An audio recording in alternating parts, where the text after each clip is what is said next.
PTC Creo Parametric 3.0 Lesson 18 Part 1. In this lesson we're going to create an extrusion, text extrusion. We're going to create some drafts and some other features for the enclosure. This is a little bit more complicated in some places than some of the other projects or lessons. So let's start off with the model and take a look at it.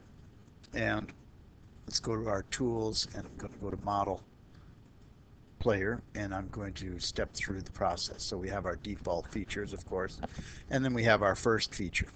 And in this case here, there's actually, if you notice, a draft on, or this is really a taper, and it's part of the first protrusion or extrusion. Next one we go, we're going to see that we shell it out right away, and we take and offset a datum plane. This datum plane will control some of the geometry we do on the inside of the part.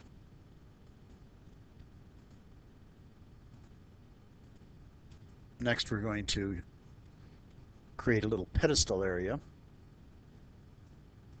and we're going to place it on the bottom of the shell surface here, and we're going to go up against the edges here of the shell.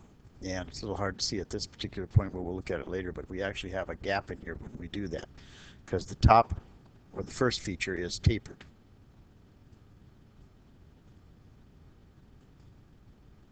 And we add a taper, and we add a little feature, and in this case here we're going up to the surface. If you can see, we're going up to the top surface for the little extrusion, cylindrical extrusion. The dimensions are very important, that they're kept exactly like we say, because what's going to happen is we're going to eventually put in some rounds, and if you don't have these dimensions in correctly for the features, then it's going to cause a problem with the rounds. And we have a little draft, and we put a hole down the middle, and then we draft the hole, and we put on a round with multiple sets.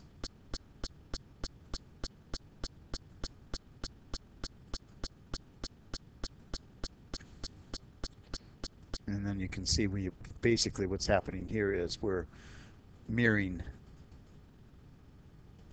the features. So we mirror them in one direction, and then we mirror them, two of them in the other direction. Again, what can go wrong here, the only thing that usually go wrong is people don't use the proper dimensions. So when we get to the place where we're ready to add the last fillet or a round, here's where you can see what we have. You're creating just one side, and then you're mirroring, the two over to the other side. But they must be done correctly, otherwise they're not going to mirror right, and they're going to interfere with the wall. Now the last feature here for the rounds is to add one round, and that round will weld in, I'll use the word weld in, all the way around. So it will fill in that space.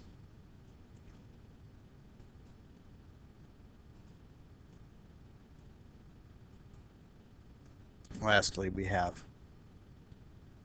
an extruded text.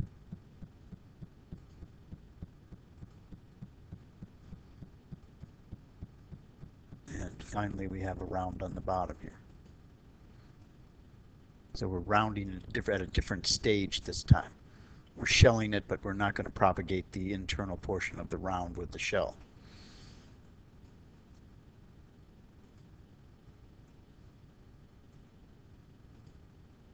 And we'll finish that. I can do our standard orientation, and we will start by doing a couple of the features, taking a look at them. We're going to roll them back, and let's see where we want to go with this. Doesn't want to let me roll. Let's try regenerating. Sometimes you have to regenerate everything. I might have missed one.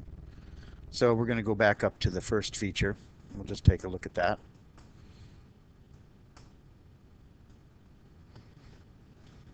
And you can see it's a relatively simple piece of geometry. You can use your rectangle, center rectangle to create it, putting in the rounds. You have 5 by 6 and all the rounds are equal. So again, it's fairly simple.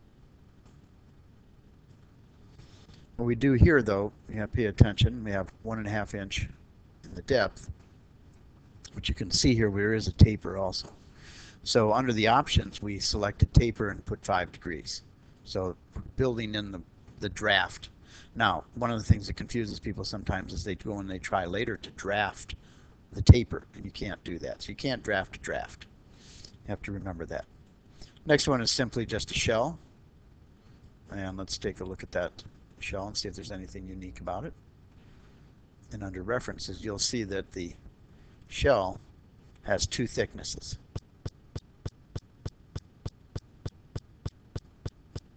So let's go up one and select shell, pick this surface, right mouse button, non-default thickness, select the middle here, and you'll see what happened. You can click here and do your work, and then you can click over here and do your work. Just make sure you understand that you're doing the non-default thickness here. So let's make this 1.2, like so. And you can see, and let's go to the top view. You can see the difference in the thickness here and in here. So that's your non-default thickness. Undo that one, and we'll keep the one that we've got in there already. Now, the next thing is to just simply create a datum plane, and this datum plane is offset from the bottom datum plane. So you're just offsetting this, nothing else. This is an important one because it does control the height of the pedestal.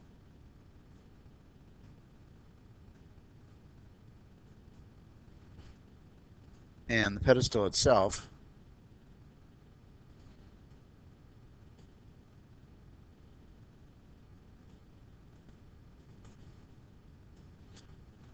take a look at that sketch. Now this sketch actually was created and then altered later as in the book, so follow the steps in the book. If we look at the sketch here, a couple of things very important. One of them is you follow the steps, because in the book it actually has your dimension from here over first and later change it. Eventually, though, you will end up with a 1 inch by 1 inch and measuring from here. But creating this is very important that you follow the steps in the book, because what you want to use is the references here. You got these references. So I'm going to do that over again. So basically you can create it by selecting the references and selecting here these 3 references. And then once you've selected those, then you can use project, or you could actually use just creating a line, an arc, but let's use project, and let's select this one, and this one.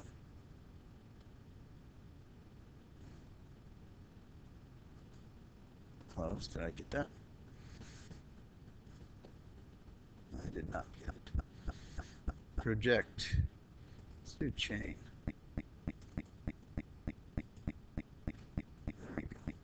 So if you do chain, you're going to get all of them, and that's okay, but you're going to have to trim them out. Okay, so that's the thing. So if you did accept that, create it to you, close.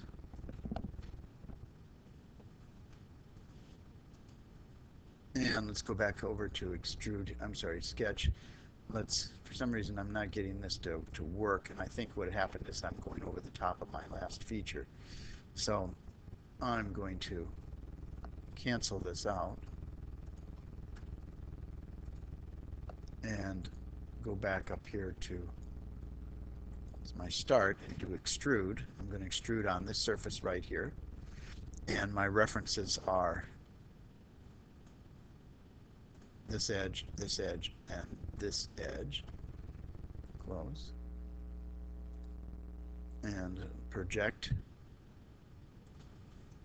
single, single, single. I held down my control key, close. But you're not going to use all of those, so we're going to have to trim them out. And let's use a line chain here, like so. And we have also a fillet on this side.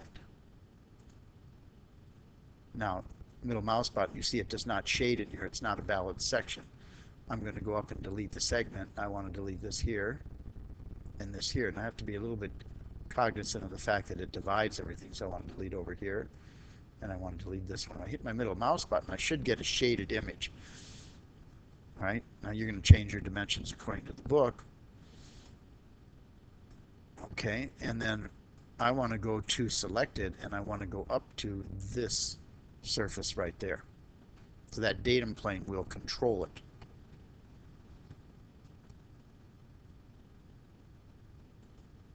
And there's my pedestal. I'm not going to use that one. And one of the things I'd like to do is take a look at the drawing. Oh, this is interesting again. Since I've rolled back the model, it's not going to show all the dimensions. Go back to the part here and drag this down.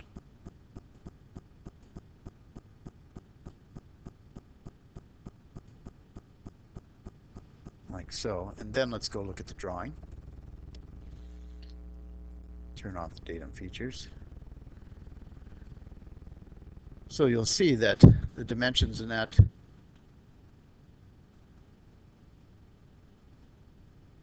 got the taper in there. Show the taper over here. But the main thing here to look at is the pedestal itself. And let's change the spacing on this one so we can see a little bit better.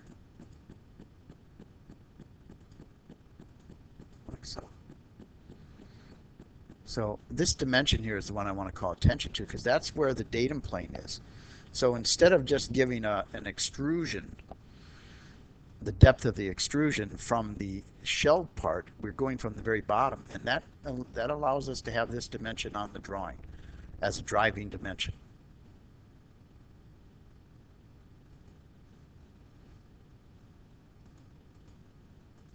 So if I double click on here, I get a 0.75 dimension. That dimension is there because I offset the datum plane, and I did not just extrude from here up. I extruded to the datum plane. So now the datum plane will control that surface there. In other words, it'll control the height of the pedestal, which is what you want. So let's go back up to the pedestal. And we have our first feature. Then we drafted that. That one's relatively simple. Just added a draft to these three sides, nothing else. And then we added the extrusion here, just a cylinder. And we used the top face here as the placement. And we sketched on there. These dimensions are extremely important. If you put this over too far, then what's going to happen is the round is going to intersect with the wall in a way that it can't propagate, because there's two rounds in here. Well, you can't see it right now, but we have a round here. When we put the round in along this area, along that corner, it's going to fill in that gap. If you see the gap here. So we have a gap, because that's a vertical cylinder on this side. So once the other round gets propagated in there, this round, these two rounds are not supposed to intersect. You can see they come right to each other. In some cases it might still propagate, especially with the stronger software in Creo 3.0, but you don't want it to. And it could cause a problem. This side has a little bit bigger gap. But that's really what you're trying to accomplish there.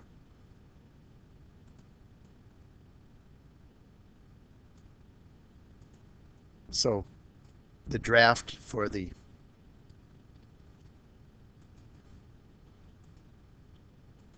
you can see we drafted it from the top, not from this surface, but from the top. That's the hinge. So it's a simple draft, but make sure you pick the right references. And the hole, of course, is just a hole. It's not a standard hole.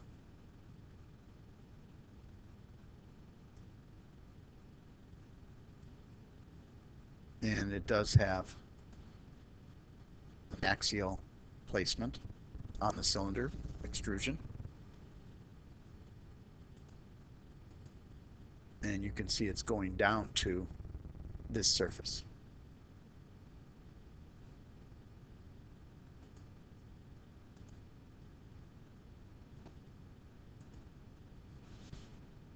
Next, we just drafted that hole a tiny bit.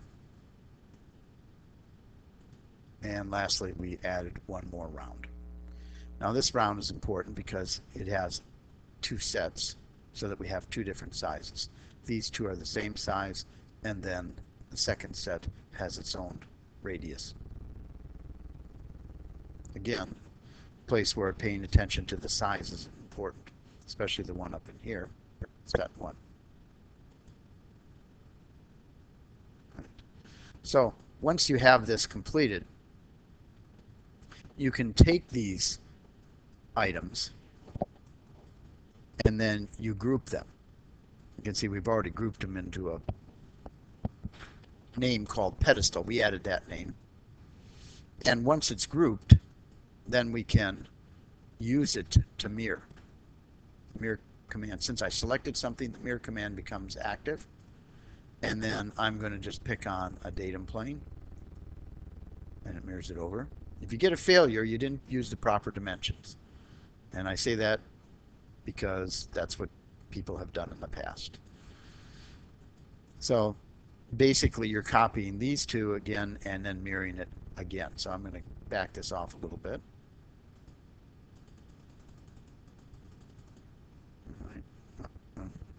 Too far? There we go. Go all the way back out to the very beginning. So once you've mirrored it one direction, then you're going to mirror it in the other direction, and you've got that completed. And this is where the command is for the round comes in.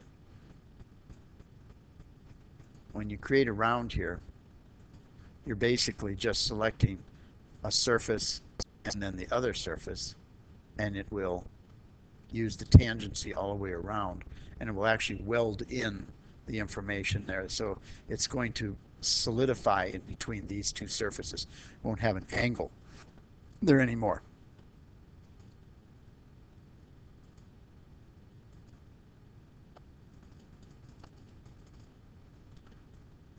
And that's really the most important aspect of the project, is to make sure you understand that that's going to go in there automatically for you. I've got a couple of sections here. Let's activate one of the sections, and you'll see that that gap that used to be there isn't there anymore. So if I went up here to the round and I suppress the round, you will see that without the round in there, we actually have a gap.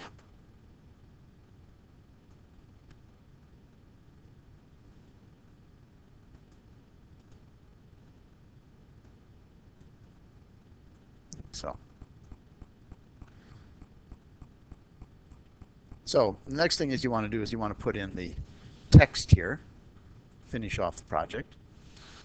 So let's go and select that. That is an extrusion again. And if I go all the way into the internal sketch view, you'll see how it was put on there.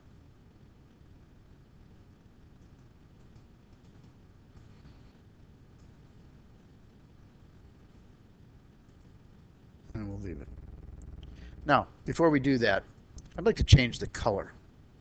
And just to give you an example of something to do with the view tool and going into the appearance gallery here. If you've got the library, let's say we're going to go to paint. And let's go to metallic. And these are our choices for metallic. So I'm going to pick on this one. And there's our color. Now, the thing about these colors, if we go to edit them, this is a standard paint color. If we change this category to just generic, it keeps the colors, but it allows us to do some work on here. So for instance, if you wanted to do a little bit of transparency, if you wanted to change the colors themselves,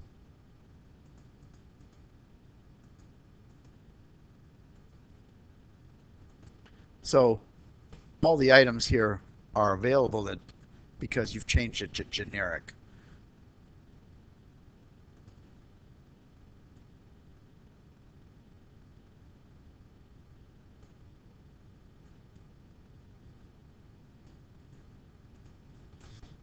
And I can change my shine a little bit. Highlight, I'll leave the ambient. See what happens. A little lighter. Intensity. And we'll leave it like that. Just so that you know that once you do select a standard advanced Photolux color, you can also change it back into generic and then do some work with it. Make some changes. All right, so let's go to our model tab, and I'll go to extrude and select text. I'm going to sketch, I should say, sketch here.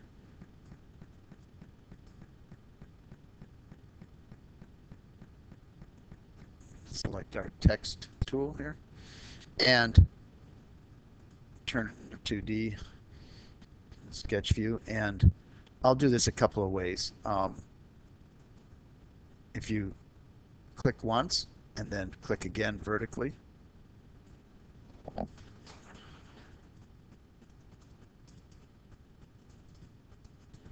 just going to type something, and you can see that engineering went off to the right hand side.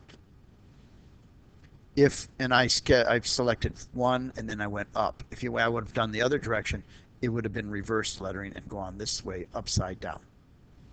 For instance, let's say if I want middle and I want centered, I can move it around a little bit. Top, bottom, left, aspect ratio, slide it in a little bit.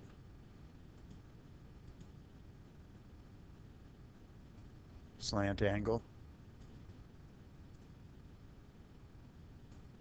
You can place it along a curve, add some symbols. There's a lot of stuff you can do in here. Click OK. Sorry. Middle mouse button. I was hoping to just be able to drag this over.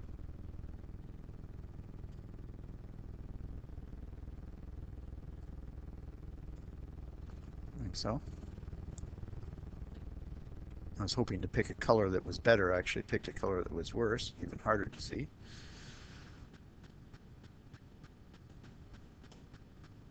And okay, it's going to extrude this. There's a lot of surfaces here.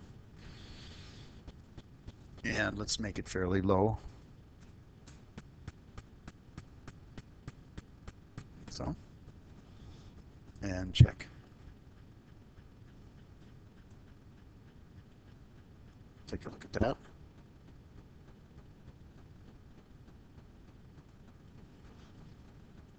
And let's go back over to our view. Now, one of the things, if you're going to do extra work, this is where suppression comes in handy. Like if you suppress these two, like so, you can actually do work, you can rotate your model, everything is much quicker. So that comes in handy. Now, I forgot to turn on my tree filters, so I don't see that there's suppressed features in my model tree.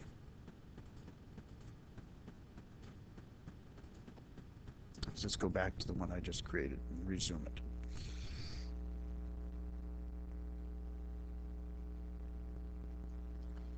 it. And let's go to our View tab, and I will add a different color here. Let's see what a mess I can make of it. And I think I'm just going to select here and on the top portion. Probably wasn't a good idea. Let's try one more color. How about in here?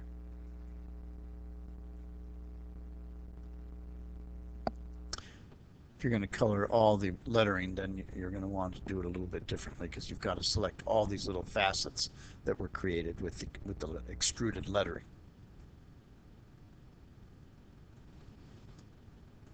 Now let's go over to our flexible modeling. If you have this, some people do not have it. And I'm going to pick this face, like so. Maybe I'll drag it up a little bit.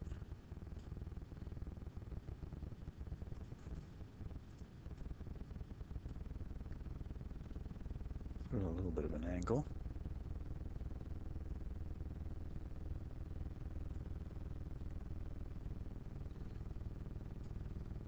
Like so.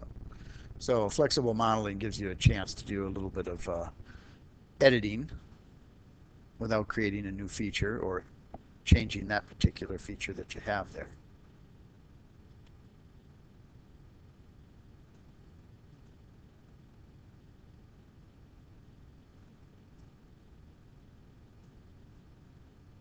So, and again, you can see it's going to work slower than before.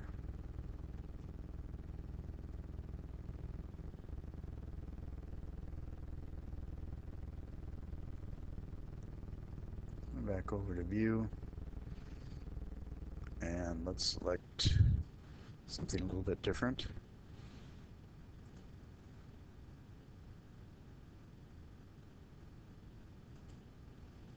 Injected plastics.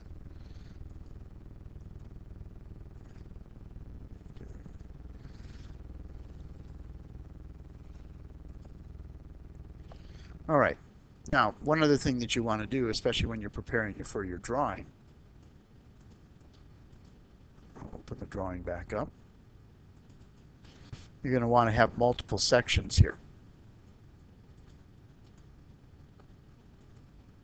So here we have section AA, which is through the axes. We have section CC, which is through the axes here again. We have section BB. I don't have this showing here, but it actually just goes down the middle of the part, so it's less useful. And you have detail A, which is built off of the section over here. So it's useful for seeing it internally.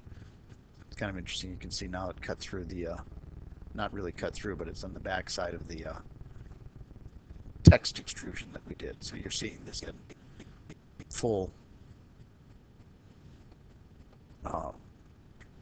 true view. It's quite useless, but you're seeing the true view of it. So when you're doing your sections,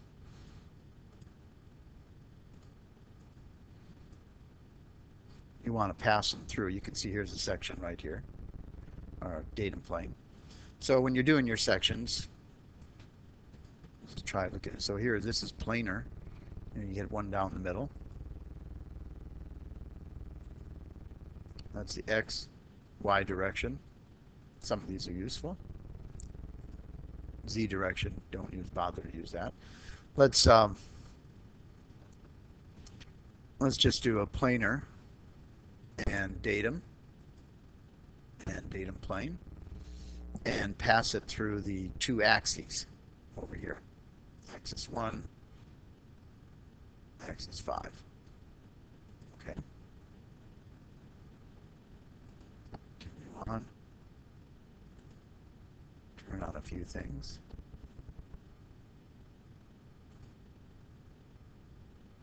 My 2D section view.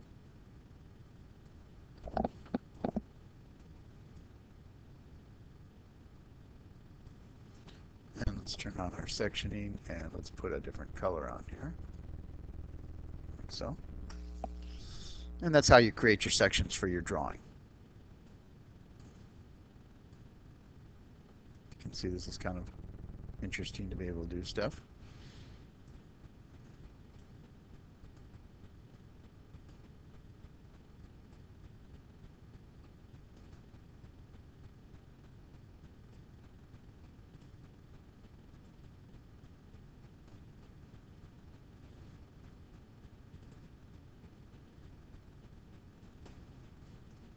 Unique section.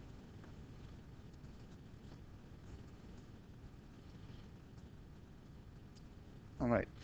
Now, I think the final thing that we really did with this is we did a few renderings of it. And I'll go into render setup. And again, the more you change this from draft to maximum, it's going to slow down the system. Reflection, enable all different things here. Qualities, this is the thing. The more if you got a good system, high-level graphics card, you can change all this. I'm just going to pick render window and see what happens here. No, I'm sorry. I want to go to scene first. Let's go to scene. And you can see we've got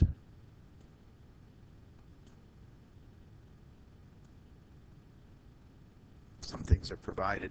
These again are provided depending on what type of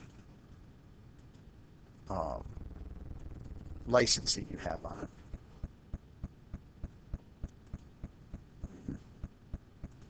Lights. Again, we can do what we did before.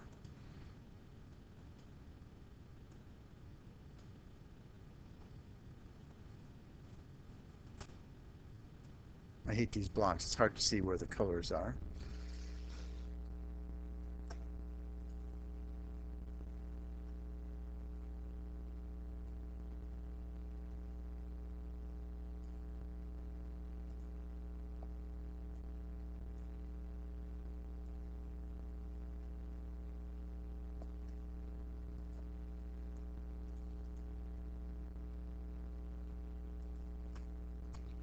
Change the color on that one. Let's add one.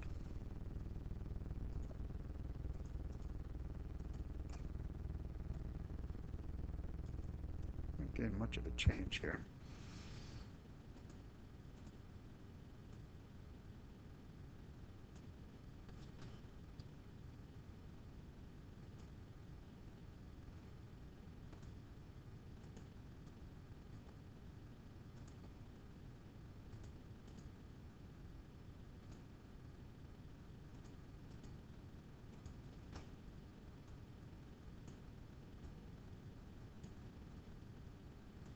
You can move your lighting around as you want to.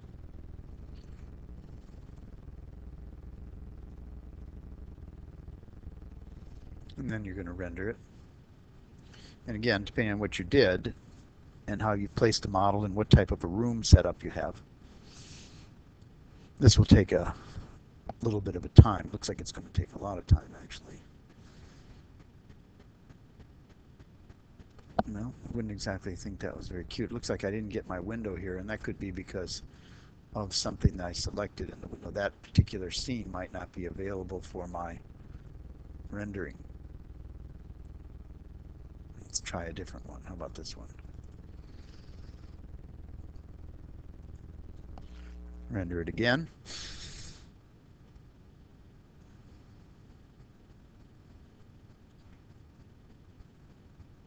Then when you're doing engineering design work, this is, again, no, I'm not getting my window. That's kind of interesting. I'm getting a render, but I'm not getting very much of anything else. So I'm not very good at this. I don't usually use that. It's something that as a drafter, designer, engineer, teacher, I really haven't had the need to do. Once in a while when I'm bored, I'll fool around with a part and do that, but in general, it's not something that's normally used. All right, this concludes lesson 18. There is not a part 2.